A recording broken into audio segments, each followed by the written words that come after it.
নমস্কার। ঠাকুরমা স্বামীজি গুরুদেবের শ্রীচরণে প্রণাম জানাই। স্বামী অরূপানন্দ মহারাজের লেখা থেকে কিছুটা অংশ পড়ে শোনাচ্ছি। গত রাত্রে গিরিশবাবু দেহত্যাগ করেছেন। সেই প্রসঙ্গে জিজ্ঞাসা করিলাম, মা গো, যারা মৃত্যুর পূর্বে অজ্ঞান হয়ে দেহত্যাগ করে তাদের কি করে সঙ্গতি হয় মা?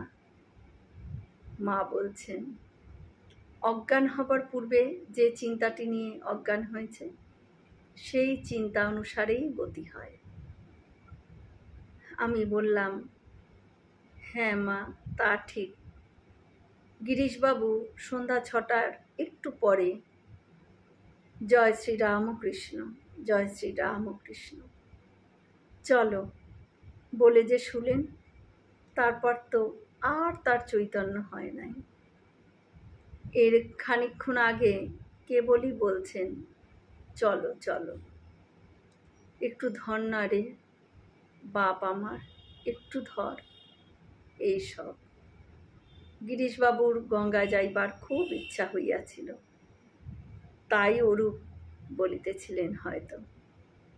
তাহার ভ্রাতা অতুলবাবু বলিয়াছেন, আমার ভাইকে আবার গঙ্গা যাত্রা।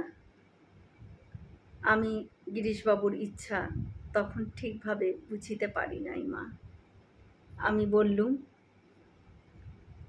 কি আপনি কেবলই চলো চলো করছেন? আপনি এখন ঠাকুরের নাম করুন দেখি, যাতে ভালো হয় আপনার। বার দুই আমি এই কথা বলাতে তিনি বলছেন, তা কি আর আমি জানি নে বাপু? আমি ভাবলুম, বাবা, ভেতরে ভেতরে তো বেশ হুঁশ আছে। মা একটু ভাবিয়া বলছেন, যে চিন্তাটি নিয়ে অজ্ঞান হলো ওই চিন্তাটিতেই জানবে ডুবে রইল। সব তার থেকে এসেছে, তার কাছেই চলে যাবে।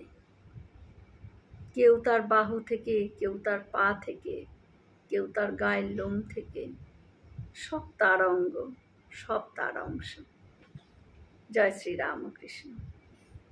আমরা সকলে মিলে একসাথে বলি, জয় মহামাই কি জয়, জয় ভগবান শ্রী শ্রী রামকৃষ্ণ দেব কি জয়, জয় স্বামীজি মহারাজজি কি জয়। হয়তো অনেক ভুল ত্রুটি হয়ে গেল, ঠাকুর যেন আমায় ক্ষমা করে দেন। সকলে সুস্থ থাকবেন, আনন্দে থাকবেন।